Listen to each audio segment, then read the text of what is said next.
나는 하나님을 예배하는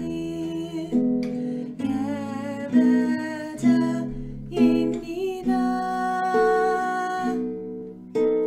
내가 서 있는 곳 어디서나 하나님을 예배합니다. 나 영원 거룩한 은혜를 향하여 내 마음 완전한 하나님 향하여 이곳에서 바로 이 시간 하나님을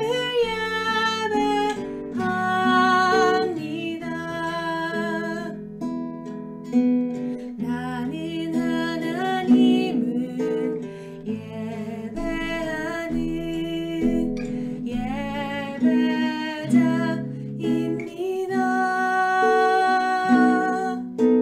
내가 서 있는 곳 어디서나 하나님을 예배합니다. 내 영혼 거룩한 은혜를 향하여 내 마음 완전한 하나님 향하여 이곳에서 바로 이 시간 하나님을 예배합니다. 나의 평생에 단 한 가지 소원 주의 아름다우심 보며 사랑 노래하는 것 나의 왕 되신 주님의 얼굴 구하며 그 사랑 안에 머물며 사랑 노래합니다.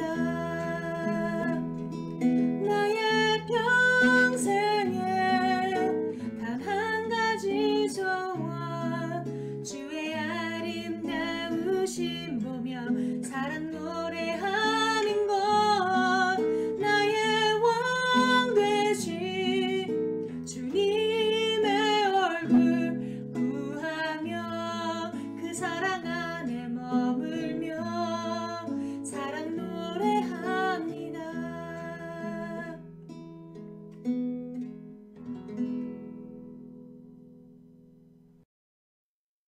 하늘에 계신 우리 아버지여, 이름이 거룩히 여김을 받으시오며 나라의 임하옵시며 뜻이 하늘에서 이룬 것 같이 땅에서도 이루어지이다. 오늘날 우리에게 일용할 양식을 주옵시고 우리가 우리에게 죄 지은 자를 사하여 준 것 같이 우리 죄를 사하여 주옵시고 우리를 시험에 들게 하지 마옵시고 다만 악에서 구하옵소서. 대개 나라와 권세와 영광이 아버지께 영원히 있사옵나이다. 아멘.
오늘도 저희들을 주님의 예배 자리에 인도하신 하나님 아버지를 찬양합니다. 우리에게 먹을 것, 입을 것, 잠잘 곳을 허락하시고 믿음의 바늘에 세우신 것을 감사드립니다. 이 시간 우리가 주님을 경배하고자 이 자리에 나와왔으니 우리의 심령을 거룩하게 하시고 우리의 마음을 정결하게 하여 주시옵소서. 이웃을 사랑하지 못하고 우리만을 위하여 살아온 모든 죄를 고백하오니 이 시간 죄사함의 기적을 체험하게 해 주시옵소서. 코로나 바이러스 위협 속에서 헤어나오게 하시고 우리의 형제자매들을 보호하시고 우리의 이기심과 탐욕에서 비롯된 자연파괴와 전염병의 창고를 회개하게 하시며 우리가 주님의 뜻을 헤아리는 귀중한 기회가 될 수 있기를 원합니다. 이 와중에 사랑하는 가족을 잃은 사람들을 위로하시고 경제적으로 어려움을 당하고 있는 사람들에게 용기를 인자도록 인도하여 주시옵소서. 우리 교회를 지켜주시고 현재 교회에서 모이지 못한다 할지라도 주님께서 허락하신 교제와 사랑의 끈을 놓지 않게 하시고 기도로 계속 이어지기를 원하며 오니 우리의 심령, 우리의 모든 것을 주님의 뜻 가운데로 인도하여 주시옵소서. 우리 교회의 목사님, 장로님 그리고 각 기관을 책임지는 모든 분들에게 강건함을 허락하시사 위기의 시간을 헤쳐나가는 데 어려움이 없도록 도와주기를 바랍니다. 또한 먼저 간절히 바라는 것은 몸과 영혼이 아프신 분들을 우리가 기억하고 기도하오니 그분들 자신과 가족들에게 위로함을 더하시며 주의 역사들이 나타나도록 인도해 주시기를 원합니다. 또한 도미니카에 있는 선교기를 위해서 기도하오니 경제적으로 어려운 가운데 또 주님의 역사를 체험하게 하시고 주님의 복음의 역사가 끊이지 않도록 도와주시옵소서. 현재 인종적 갈등으로 실험하고 있는 미국을 위해서 기도하오니 휴가와 용서를 통하여 종의 갈등들을 해결하게 하시고 경제적 불평들과 인종차별의 아픔을 치유할 수 있도록 인도해 주시고 나를 책임지는 유정자들이 똑바로 설 수 있도록 인도해 주시옵소서. 또한 우리의 조국인 대한민국을 위해서 기도하오니 남북 관계가 그런 갈등들이 어서 빨리 해소되게 하시고 평화와 통일의 길로 나갈 수 있도록 인도해 주시옵소서. 오늘도 우리가 겸허한 마음으로 주님께 나오니 우리로 하여금 오늘의 예배를 통하여 주님의 사랑을 느끼게 하시고 힘든 예배가 되게 해주시옵소서. 또한 이러한 예배 시간 속에서 목사님의 말씀을 속에서 주님의 사랑을 느끼도록 하시며 우리의 영혼이 깨어날 수 있는 기준의 시간이 될 수 있도록 도와주시옵소서. 우리를 위하여 우리 죄를 대속하신 예수 그리스도의 이름으로 간절히 기도드립니다. 아멘.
모든 것의 창조주가 되시며 인간의 역사를 주관하시는 하나님, 많은 사람들이 목숨을 잃어가는 이때 우리의 생명도 하나님께서 우리의 날을 길게 하시지 않으시면 우리의 것이 아님을 깨닫게 하시고 오히려 스스로를 돌이켜보는 시간이 되게 하여 주시옵소서. 인간의 죄가 관용하여 하나님을 기쁘게 하지 못하였음을 가슴 아프게 생각하오니 하나님이여 자비를 베풀어 주시옵소서. 이 시간 어려움 중에서도 하나님을 신뢰하며 예물을 가지고 나온 성도님들의 마음과 정성을 올려드려오니 이 예물을 기쁘게 받아주셨고 어려운 가운데서도 하나님께 드리는 손길에 기억하시고 축복하여 주시옵소서. 성도님들의 사업과 건강과 일터를 지켜주시고 신앙적으로는 나태해지거나 태만해지기보다는 더욱더 하나님을 의지하는 시간이 되게 하여 주시옵소서. 하나님께 감사하는 마음과 믿음으로 드려오니 주여 하나님의 선하신 손길이 우리에게 임하게 하여 주시옵소서. 예수님의 이름으로 기도합니다. 아멘. 오직 오늘에 일컫는 동안에 내 피차 권면하여 너희 중에 누구든지 주의 유혹으로 완고하게 되지 않도록 하라. 우리가 시작할 때 확신한 것을 끝까지 견고히 잡고 있으면 그리스도와 함께 참여한 자가 되리라. 성경에 일렀을 때 오늘 너희가 그의 음성을 듣거든 경노하시게 하던 것 같이 너희 마음을 완고하게 하지 말라 하였으니 듣고 경노하시게 하던 자가 누구냐? 모세를 따라 애굽에서 나온 모든 사람이 아니냐? 또 하나님이 40년 동안 누구에게 노하셨느냐? 그들의 시체가 광야에 엎드려진 범죄한 자들에게가 아니냐? 또 하나님이 누구에게 맹세하사 그의 안식에 들어오지 못하리라 하셨느냐? 곧 순종하지 아니하던 자들에게가 아니냐? 이를 보건대 그들이 믿지 아니함으로 능히 들어가지 못한 것이니라. 그러므로 우리는 두려워할지니 그의 안식에 들어가 약속이 남아있을지라도 너희 중에는 혹 이르지 못할 자가 있을까 함이라. 그들과 같이 우리도 복음 전함을 받은 자이나 들은 바 그 말씀이 그들에게 유익하지 못한 것은 듣는 자가 믿음과 결부시키지 아니함이라. 이미 믿는 우리들은 저 안식에 들어가는도다. 그가 말씀하신 바와 같으니 내가 노하여 맹세한 바와 같이 그들이 내 안식에 들어오지 못하리라 하셨다 하였으나 세상을 창조할 때부터 그 일이 이루어졌느니라.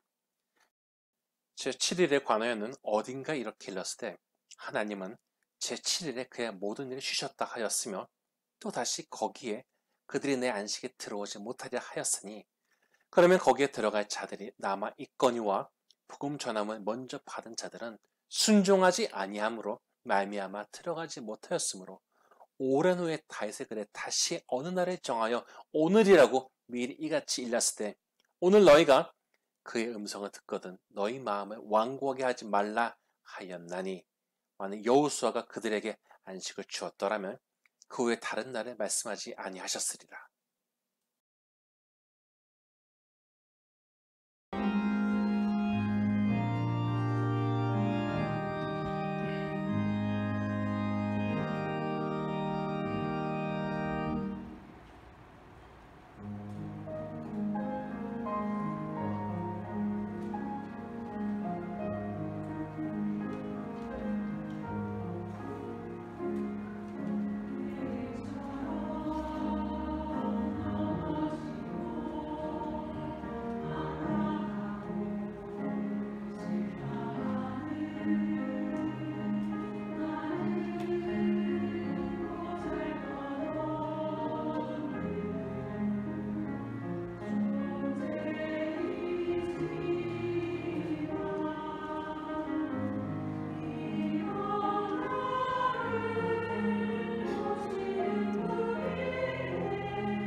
다시 또 온라인 예배로 만나게 돼서 반갑습니다.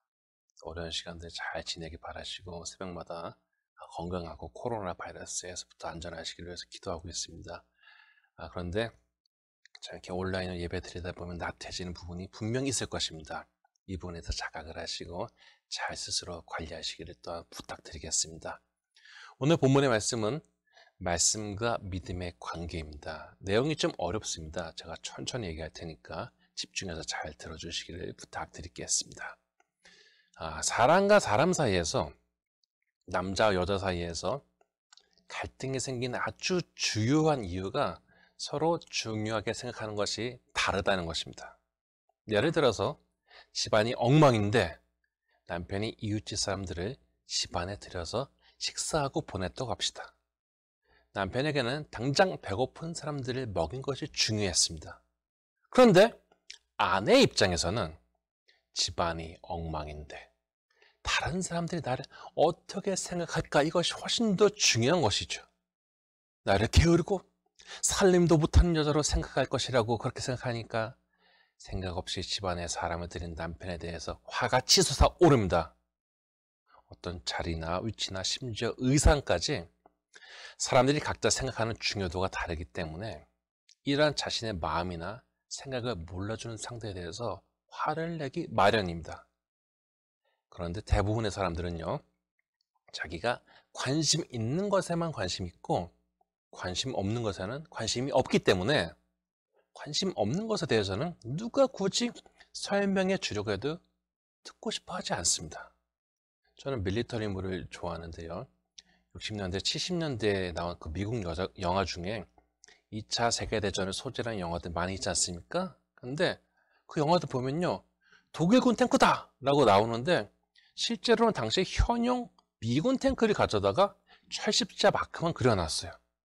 기가 막힌 일이지만요, 대부분 사람들은 모르죠. 저게 독일 탱크인가 보다. 다 그렇게 생각한단 말이죠. 나에게 걸리는 것이 다른 사람에게는 아무 문제가 되지 않는 것이 있다는 것입니다. 목사 입장에서 보면은 저는 이게 별거 아니지 라고 생각할 수 있지만요, 초신자는 대단히 민감하게 받아들이는 일들이 있을 수가 있습니다. 이렇게 각자의 민감도가 다르다 보니까 반응도 다르고 주장도 차이가 있기 마련이죠. 그런데 이러한 차이가 있음에도 불구하고 교회라는 곳은 예수를 믿는다는 하나의 공통 부모 때문에 공존하는 곳입니다. 당연히 피차 예의를 지키고 지킬 선을 지켜야 하지만은 혹시 마음에 안 드는 일을 발견하게 된다면요, 저 사람도 믿음을 가진 사람이기 때문에 이해해 주려고 애써야 된다는 것이죠. 그런데 이렇게 성도를 묶어주는 공통 분모의 믿음에 대해서 우리는 분명히 해야 할 필요가 있습니다. 왜냐하면 믿음이 있는 줄 알았는데 믿음이 없거나 병든 경우가 종종 있기 때문입니다. 믿음은 특히 어려운 때 그 빛을 발하게 되는데요, 예를 들어서 적군이 쳐들어와 갖고 대비하려고 무기고를 다 열었는데 절제 무기가 다 녹슬었고 화약에 다 젖어버렸고 식량 창고에 열어보니까 쥐가 다 먹어갖고 먹을 게 없다. 이러면 전쟁할 수 없지 않겠습니까? 따라서 우리는 평상시에도 내가 과연 믿음을 가지고 신앙생활을 하고 있는지 점검해 보아야 어려운 때 믿음을 통하여 힘을 공급받고 승리할 수 있는 것입니다. 그런데 믿음에 대해서 많은 사람들이 하나님은 존재하는 분이시고 예수님은 우리를 구원하러 오셨다는 것에 대해서 거절하지 않으면 자신에게 믿음이 있다 라고 생각을 합니다. 세상에는 이것도 믿지 않는 사람들이 많기 때문에 이것을 받아들인 자신은 믿음이 있는 것으로 생각되어지는 것이죠. 그러나 예수님의 많은 지적들을 통하여 이런 수준의 것을 가지고 우리가 구원을 얻을 만큼 커다란 믿음이라고 감히 이야기조차 할 수 없음을 알 수가 있습니다. 예수님께서는 스스로 믿음이 있다고 생각하는 사람들을 부끄럽게 하셨습니다. 그리고 말씀을 듣는 것을 자신의 믿음의 직접적인 근거로 삼지 않는 경우에는 이런 상태가 우리를 힘없는 신앙인으로 만들어 버립니다. 예를 들어서 성경에서 아주 감동적인 예시를 보았거나 도전이 되는 말씀을 들었다고 합시다. 그런데 그것을 그냥 감동적인 영화 한 편 본 것처럼 감정의 만족이나 자극을 받는 것으로 제한해버리고 그 말씀을 통해서 자기 입으로 고백되는 힘 있는 믿음이 없다면은 그 신앙은 겉으로는 그럴싸하게 보여도요. 반드시 그 실력이 드러날 때가 오기 마련이고 당연히 엄청나게 어려운 상황 가운데서 엄청나게 창피한 가운데 자기 실력 드러나게 되고 주변 사람에게 존경도 못 받게 되고 그리스도의 향기도 피우지 못하게 됩니다. 짧은 시간에 상대편에 기만할 수는 있어도요. 그 시간이 길지 못하다는 것입니다. 그런데 놀랍게도요. 이 시간에도 자기는 믿음이 좋은 사람인 줄 착각하게 됩니다. 저는 목회 가운데 믿음의 3가지 단계가 있음을 발견하게 되었는데 첫 번째는 인정입니다. 구원의 주체이신 하나님이 예수님을 보내서 우리를 살리신 것을 인정하는 것이죠. 예수님은 나의 주님이라고 고백을 합니다. 그러나 아직 마음의 주권을 주님께 내어드리지는 못했습니다. 두 번째는 항복입니다. 이 단계에서는 자신의 인생의 주도권을 하나님께 내어드리게 됩니다. 내 혈기와 주장과 경험이 아니라 주님께서 내 마음에 들어오셔서 주권하시는 것을 받아들이는 것이죠. 세 번째는 실천입니다. 주님이 내 마음에 주시는 명령에 대해서 거부하지 않고 그것을 행동할 수 있는 단계까지 이르는 것입니다. 물론 어떤 것을 잃어버릴까, 손해볼까, 욕먹지 않을까 하는 생각이 없을 수는 없으나 그럼에도 나의 진정한 주님 되신 예수님을 위해서 행동하는 것입니다. 이렇게 주님을 위해서 마음과 행동이 하나가 돼 행동할 때 비로소 참된 믿음을 가졌다고 할 수 있는 것이죠. 사람들은 오히려 조금 뭔가를 이루었을 때 자기가 뭔가 대단한 것을 했거나 이런 줄 착각하기 마련입니다. 그러나 그런 착각 속에 신앙이 정체돼 버린다면 이것은 스스로를 상당히 제한해버리고 힘없게 만들어버리는 것입니다. 게다가 믿음이 제한되고 말씀 가운데 성장하는 것이 정체될 때 나타나는 현상이 있는데 그것은요, 마음이 완고해진다는 것입니다. 그리고 이렇게 완고해지면은 말씀에 생동감 있게 받아들이는 것에 있어서 힘이 떨어지게 되고 이렇게 힘이 떨어진 상태에 있다 보니 죄에게 공격당하기가 쉽습니다. 어떤 사람은 아예 예수를 받아들이지 않는 완고한 상태에 있는데 그 이유는 죄가 그 마음을 사로잡았기 때문입니다. 이렇게 아직 믿음에 들어오지 못한 상태에서 가지는 완고함이 있고 믿음으로 들어온 듯 하나 과거의 기질이나 자기 주장을 주님 앞에서 내려놓지 못하고 그대로 고집을 피우는 완고함이 있습니다. 어쩌면 더 깊이 믿음으로 들어가지 못하게 하는 것 또한 과거의 나와 죄가 나를 잡고 있는 것으로 볼 수가 있습니다. 그래서 우리는 3장 13절에 있는 말씀을 돌이켜 듣게 됩니다. 오직 오늘이라 일컫는 동안에 매일 피차 권면하여 너희 중에 누구든지 죄의 유혹으로 완고하게 되지 않도록 하라. 특히 다음 절을 읽으면 이 구절이 핍박과 유혹이 많던 당시를 살아가던 신자들에게 주어지는 강력한 당부임을 알 수가 있습니다. 우리가 시작할 때 확신한 것을 끝까지 견고히 잡고 있으면은 그리스도와 함께 참여한 자가 되리라. 그리고 처음에는 좋기 시작했으나 그 마음이 완고해서 멸망으로 떨어졌던 광야의 이스라엘 백성에 대해서 설명을 하고 있습니다.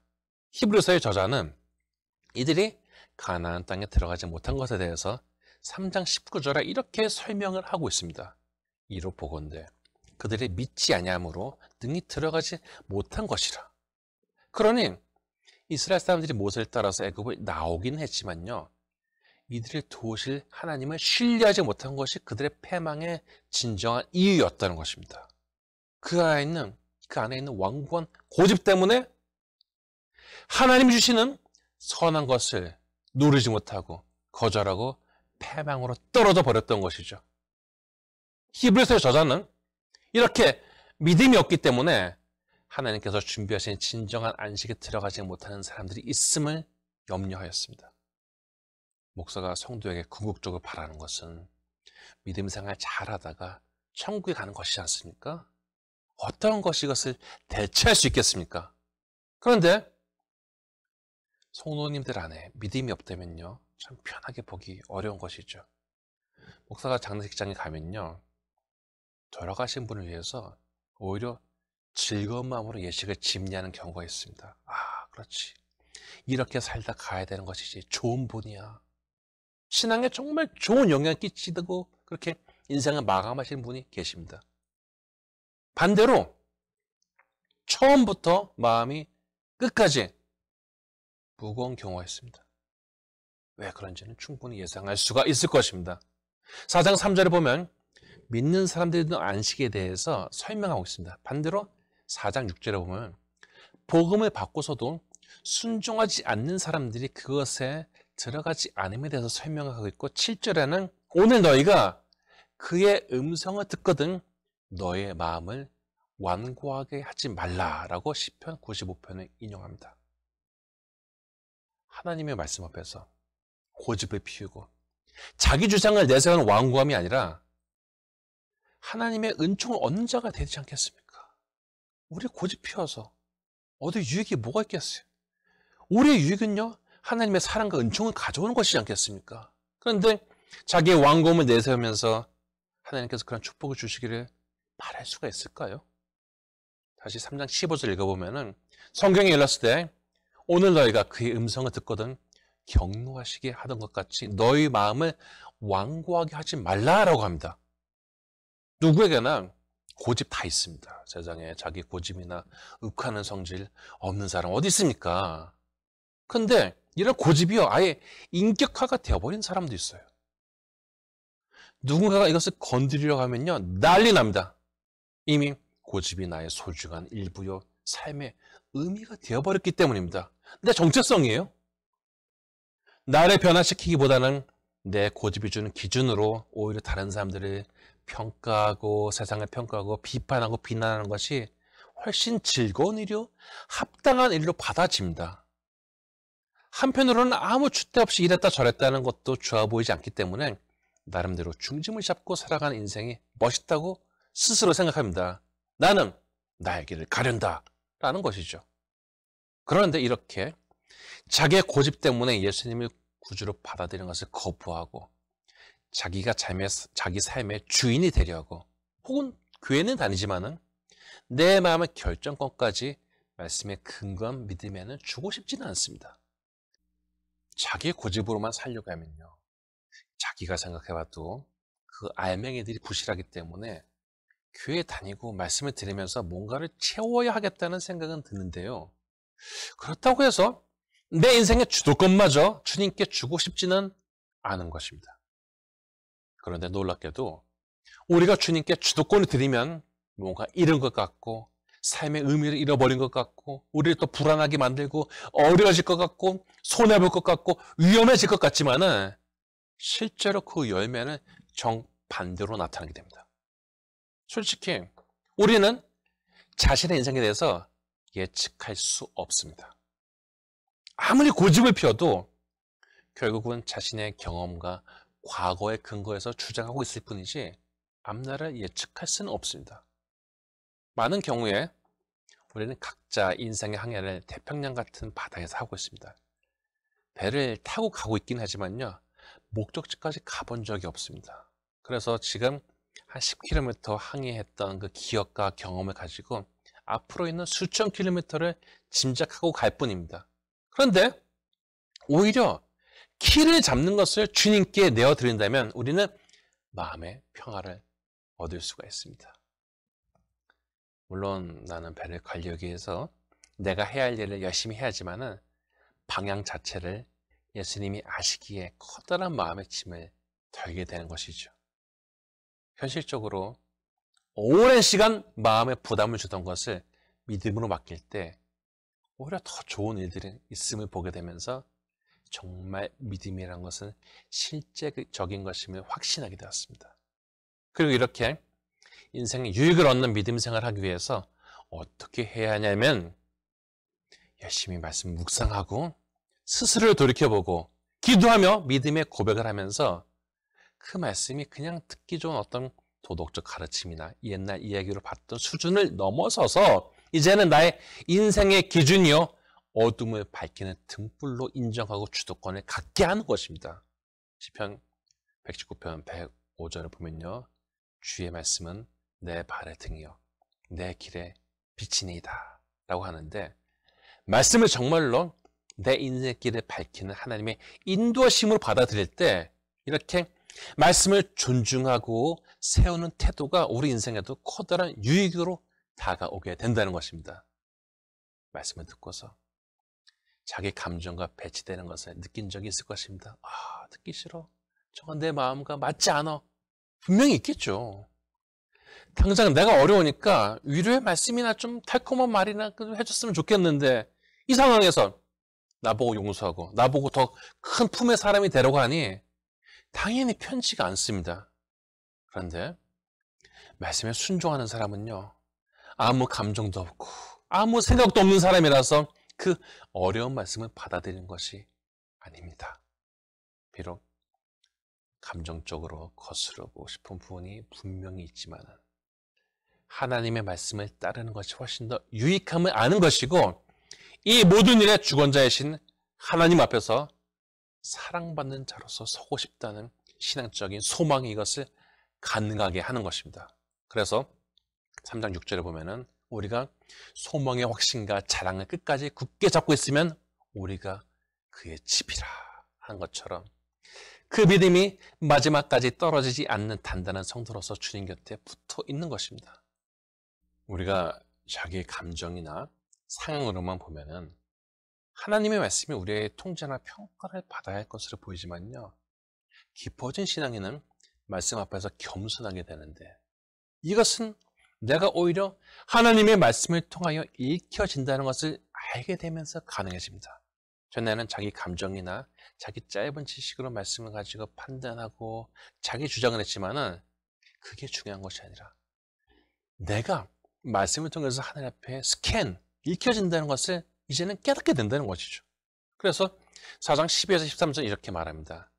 하나님의 말씀은 살아있고 활력이 있어 좌우의 날선 어떤 검보다도 예리하여 혼과 영과 및 관절과 골수를 찔러 쪼기까지 하며 또 마음의 생각과 뜻을 판단하나니 지으신 것이 하나도 그 앞에 나타나지 않음이 없고 우리의 결산을 받으시리에 눈앞에 만물이 벌거벗은 것 같이 드러나느니라. 이렇게 말씀이 오히려 우리를 드러나게 하시는 것입니다. 그리고 이렇게 자신 안에 들어오는 강력한 말씀의 능력과 활동성을 인정하고 받아들일 때 하나님은 오히려 말씀의 권위 앞에서 스스로를 낮춘 사람을 축복하시고 도우십니다. 왜냐하면 이 말씀은 곧 주님이시기 때문입니다. 요한복음 1장 1절 읽겠습니다. 태초의 말씀, 로고스죠. 태초에 말씀이 계시니 이 말씀이 하나님과 함께 계셨으니 이 말씀은 곧 하나님이시니라. 본문 4장 8절에도 여호수아가 언급되지만요. 이렇게 말씀을 받아들이는 유익은 아주 실제적인 것으로 나타났는데 여호수아 1장을 보면요. 모세가 죽고서 이제 백성을 인솔해서 전쟁을 치러야 하는 여호수아에게 하나님께서는 하나님께서 주신 법을 주야로 묵상하고 그것들을 기록된 대로 다 지켜 행하라고 하십니다. 그리하면은 여호수아의 앞길을 평탄하게 하시겠다는 것이죠. 같은 장 9절에 하나님 이렇게 힘을 주십니다. 내가 내게 명령한 것이 아니냐. 강하고 담대하라. 두려워하지 말며 놀라지 말라. 내가 어디로 가든지 내 하나님 여호와가 너와 함께 하느니라. 이렇게 들은 말씀을 실제적인 믿음으로 가지게 될 때 이것이 바로 현실적인 열매와 축복까지도 가게 하는 것이죠. 오늘날 우리가 연약해지는 가장 큰 이유는 말씀을 귀로만 듣기를 원하기에 다 여기에 다 선을 긋고 그냥 자기에게 좋다 안 좋다만 가지고 평가하려 들고 그 말씀을 자기 인생의 주도권을 가진 실제적인 결정권자로서 받아들이지 않기 때문입니다. 그래서 말씀이 자기 안에 힘있게 들어오지 않았기 때문에 그 신앙도 힘이 있을 수가 없죠. 그러다 보니까요, 믿는다고 하면서도요, 자랑한 일들이 나타나지 않는 것입니다. 우리는 복음을 받아들이긴 하였지만은 그냥 받기만 한 사람으로 머무는 것이 아니라 자신의 신앙을 통해서 선한 것들이 드러나는 삶을 지향해야 할 텐데 4장 2절은 이렇게 말합니다. 그들과 같이 우리도 복음 전함을 받은 자이나 들은 바 그 말씀이 그들에게 유익하지 못한 것은 듣는 자가 믿음과 결부시키지 아니함이라. 믿음과 말씀을 결부시키지 않아서 그 신앙이 유익하지 않다는 것입니다. 말씀을 들을 때 아멘으로 받는 것에서 더 나아가서 그 말씀을 인생의 기준으로 세우고 어려울 때 분별의 지혜로 내세우고 인생의 목표로 내세운다면 이렇게 하나님의 말씀에 근거한 삶이 하나님 보시기에 아름답고 사랑스러운 삶이 되지 않겠습니까? 자기 불안감 때문에 말씀의 주도권을 에어드리지 못하고 늘 믿음 없는 태도로 서 있다가 그것이 고집이 되어 완악해지는 불행한 성도가 아니라 한 번 사는 인생인데 하나님의 말씀이 내 인생을 어떻게 변화시키는지 한번 보는 축복의 사람이 되어야 되지 않겠습니까? 그래서 하나님 말라기 3장 10절에 이렇게 말씀하십니다. 만군의 여호와가 이르노라. 너희 온전한 11조를 창고에 들여 나의 집에 양식이 있게 하고 그것으로 나를 시험하여 내가 하늘 문을 열고 너에게 복사할 것이 없도록 붙지 아니하나 보라. 일단은 말씀에 근거해서 순종하는 신앙의 도전을 받아들이는 살아있는 심령의 성도가 되기를 소망하고 마침내 실행할 능력이 있어야 할 것입니다. 하나님은 말씀대로 살고자 하는 자를 축복하시는 좋으신 분이십니다. 바라옵기는 들은 말씀을 믿음으로 받고 이것을 실행하여 마침내 하나님 앞에 선한 열매를 맺는 지혜롭고 용기 있는 성도가 다 되시기를 주님의 이름으로 축원합니다.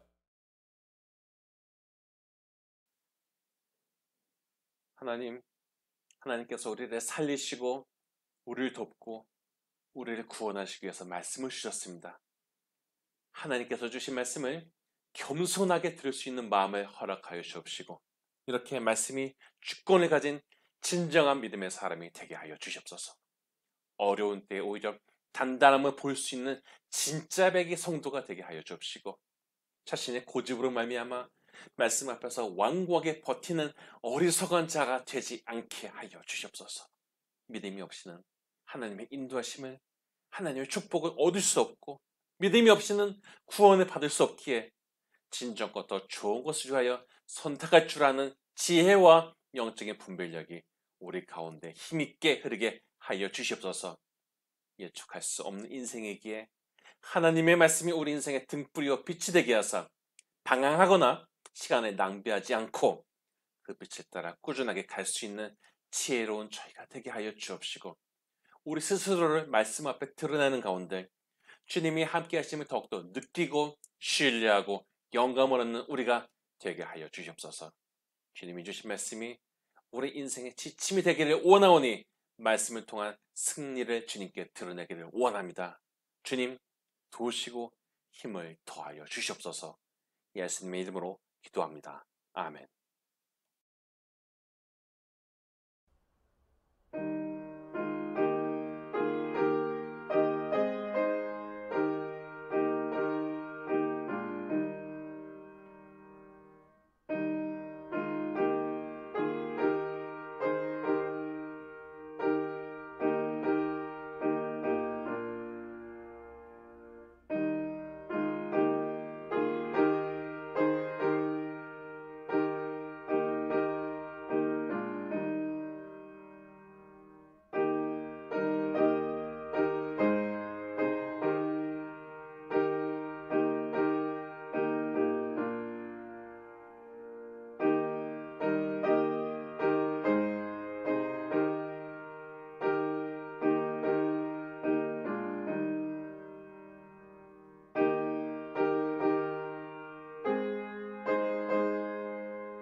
이제는 우리 주 예수 그리스도의 무한하신 은혜와 하나님 아버지의 지극하신 사랑과 성령님의 감화 감동 교통하심이 말씀을 신뢰하며 믿음으로 열매 맺기를 소망하는 모든 성도님들에게 지금부터 영원까지 함께 하시기를 간절히 축원하나이다.